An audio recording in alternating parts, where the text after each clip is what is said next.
Hello everyone, welcome to success with Rai academy.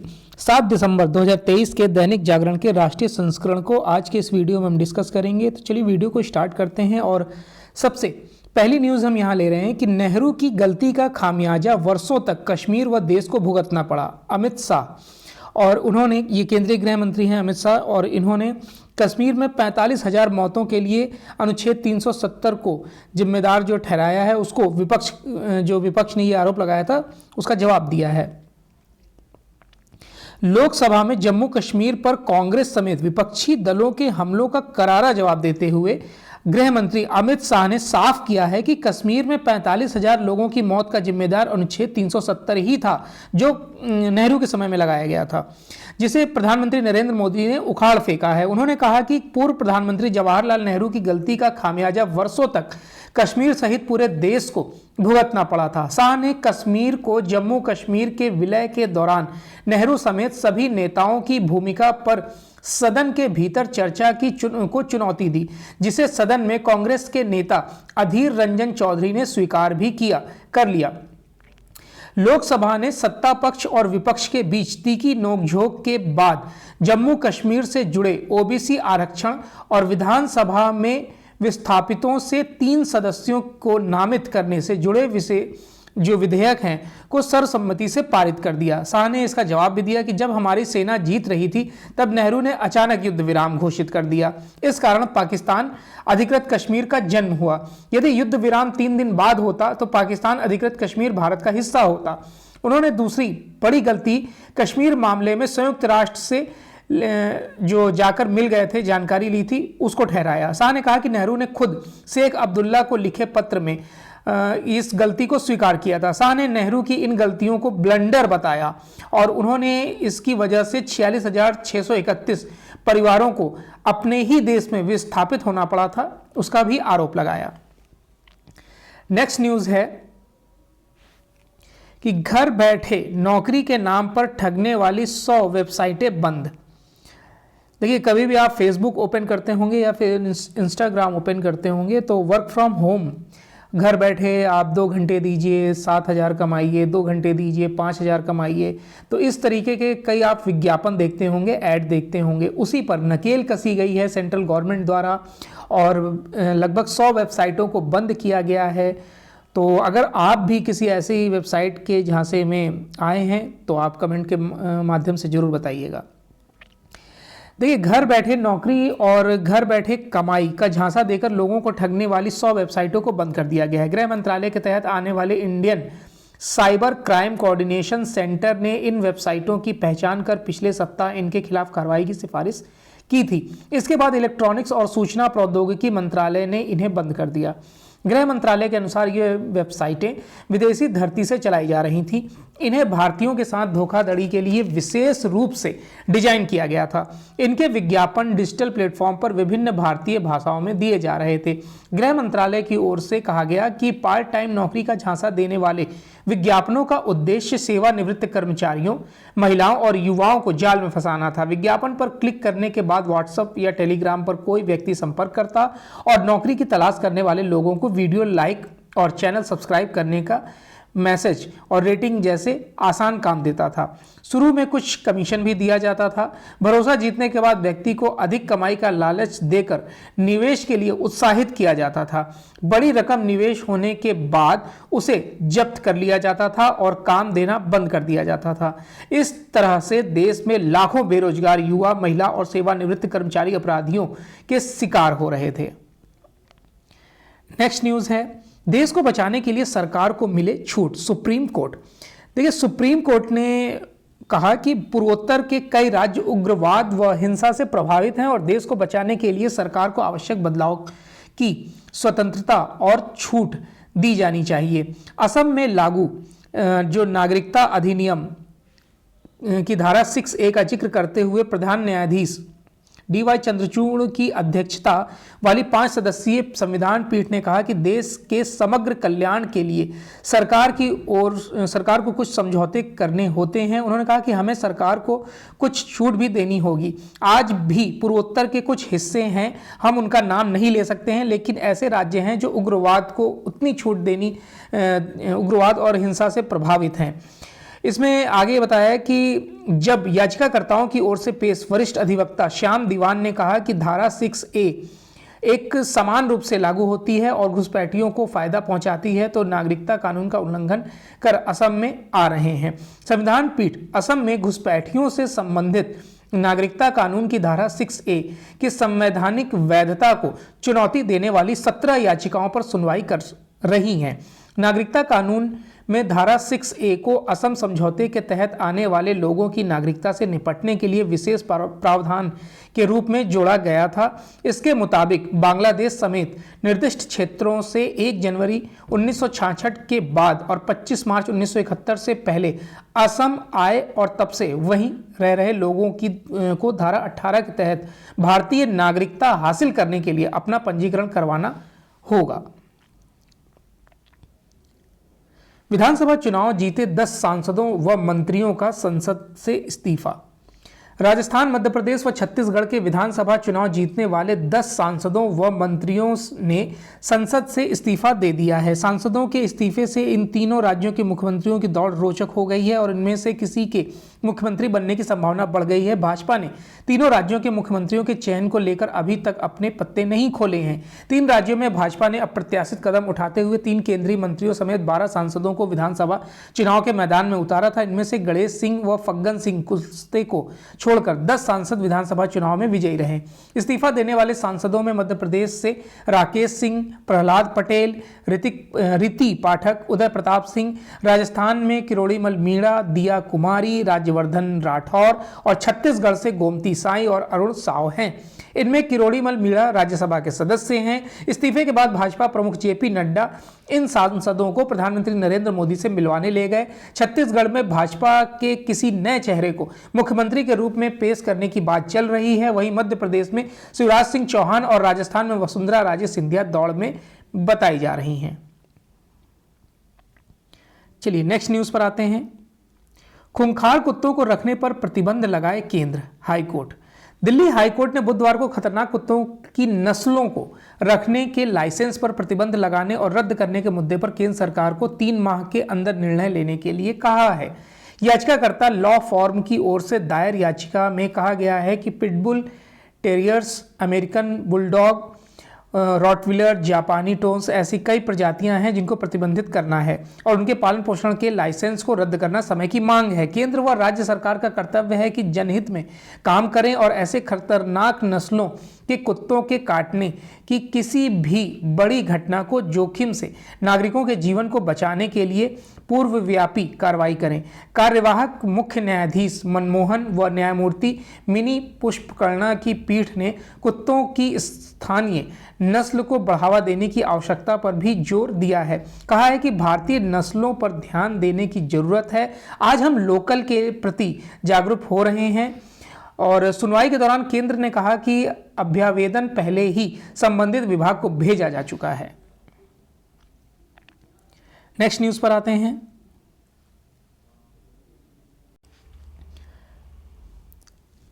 Indraprastha नगर में दिखेगा भारत की विविधता से भरी संस्कृति का संगम। अखिल भारतीय विद्यार्थी परिषद का जो 69वां राष्ट्रीय अधिवेशन गुरुवार से शुरू हो जाएगा। इसके लिए 50 एकड़ क्षेत्र में टेंट के 12 नए नगर बसाए गए हैं।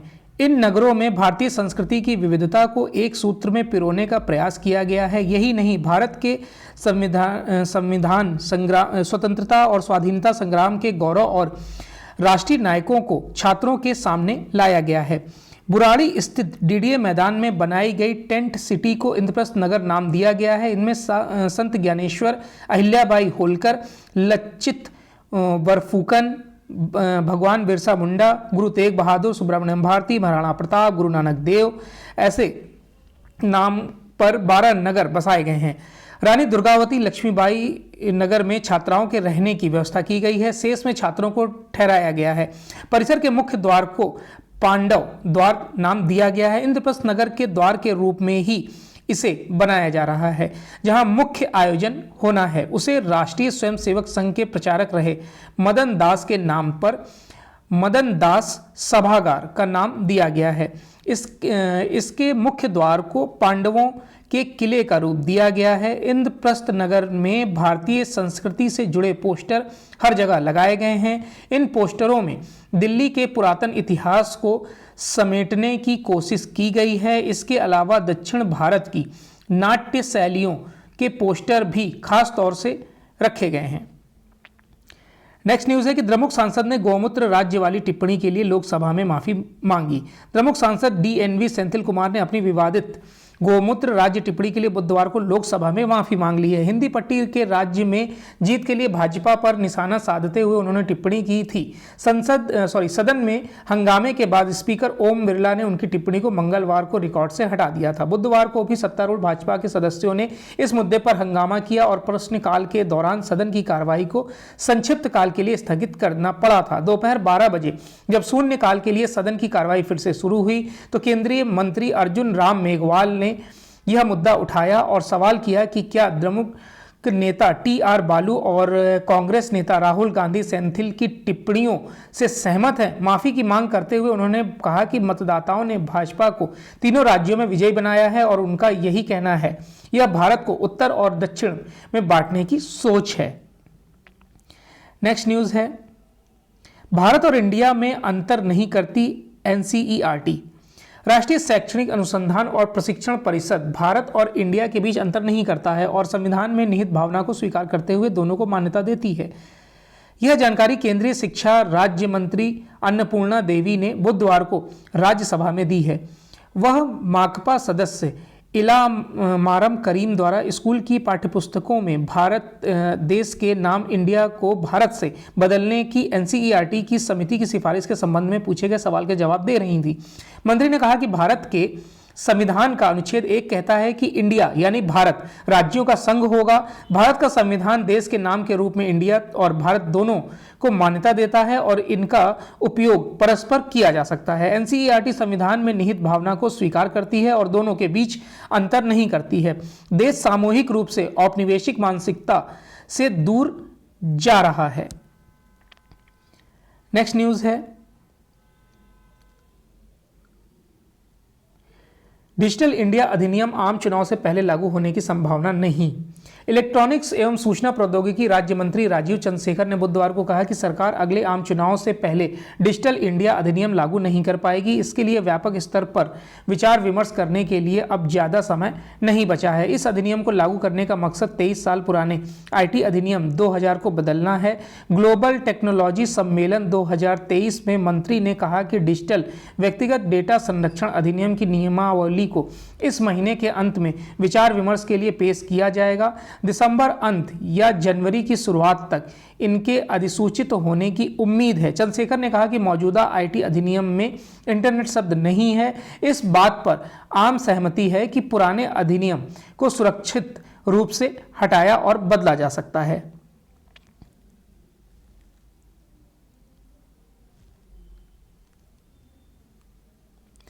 बांग्लादेशी घुसपैठियों के कारण 3 राज्यों में बढ़ रही मुस्लिम आबादी। दुबे। झारखंड के गोंडा से सांसद और भाजपा नेता निशिकांत दुबे ने बुधवार को अवैध रूप से भारत में रह रहे बांग्लादेशी अप्रवासियों को लेकर बड़ा दावा किया है। लोकसभा में शून्यकाल के दौरान दुबे ने कहा कि अवैध बांग्लादेशी अप्रवासी झारखंड, बिहार और बंगाल की जनसांख्यिकी बदल रहे हैं। इसके साथ ही उन्होंने इन राज्यों में NRC लागू करने की मांग भी की है। उन्होंने कहा कि आज स्थिति यह है कि बांग्लादेशी घुसपैठिए आते हैं और आदिवासियों से शादी करते हैं। खासकर गोंडा, पाकुड़, साहिबगंज, देवघर और जामताड़ा जैसे जिलों में इस कारण मुस्लिम आबादी बढ़ रही है। उन्होंने दावा किया कि पड़ोसी राज्य बिहार और बंगाल में भी ऐसी ही स्थिति देखी जा रही है। दुबे ने अनुसूचित जाति और अनुसूचित जनजाति के बारे में भी भी ये बातें कही हैं। झारखंड का जिक्र करते हुए कहा कि मेरा राज्य झारखंड आदिवासी बहुल राज्य के रूप में बिहार से अलग हुआ था। 1951 में झारखंड के आदिवासियों की आबादी 36% थी, लेकिन आज यह आंकड़ा बदल चुका है। अब राज्य में केवल 24% आदिवासी हैं। आदिवासियों की आबादी कम होने का नतीजा यह है कि पूरे देश में परिसीमन हो रहा है, लेकिन झारखंड एक ऐसा राज्य है जहां 2008 में परिसीमन नहीं किया जा सका है। नेक्स्ट न्यूज पर आते हैं।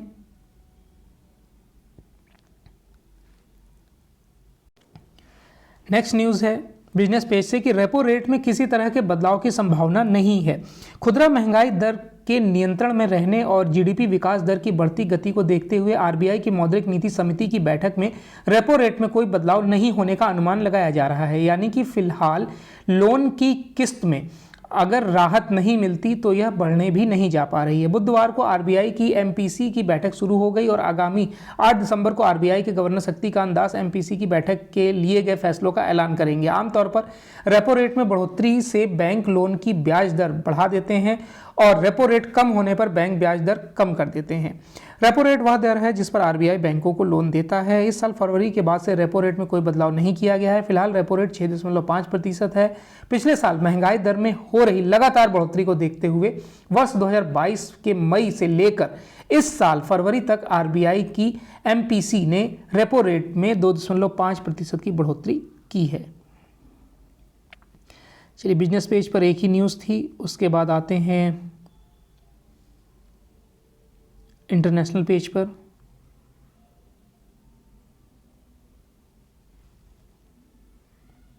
भारतीय पेशेवरों के समूहों ने ब्रिटेन की नई वीजा योजना पर जताई चिंता।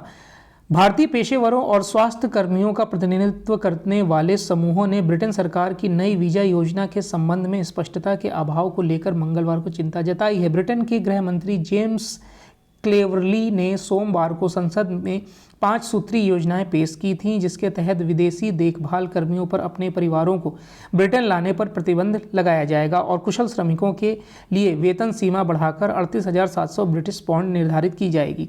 भारतीय मूल के 80,000 चिकित्सकों व 55,000 नर्सों का प्रतिनिधित्व करने वाले ब्रिटेन के सबसे बड़े प्रतिनिधि निकाय British association of physician of Indian origin के संस्थापक डॉक्टर रमेश मेहता ने कहा कि हम इस संबंध में गृह मंत्री को पत्र लिखेंगे। स्वीडन ने अमेरिका से रक्षा समझौता कर सैन्य अड्डों में आने की छूट दी। नाटो में शामिल होने से पहले यूरोपीय देश स्वीडन ने अमेरिका के साथ एक रक्षा समझौता किया है। इस समझौते से अमेरिका को स्वीडन के सभी सैन्य अड्डे तक अपनी पहुंच बनाने की छूट मिलेगी। स्वीडन ने इस समझौते से क्षेत्रीय सुरक्षा बढ़ने की बात कही है। स्वीडन के रक्षा मंत्री पॉल जॉनसन ने कहा कि समझौते पर मंगलवार को वाशिंगटन में दस्तखत किए गए हैं। इस समझौते से युद्ध या संकट की स्थिति में देश को अमेरिका से समर्थन मिलने से अधिक आसानी होगी।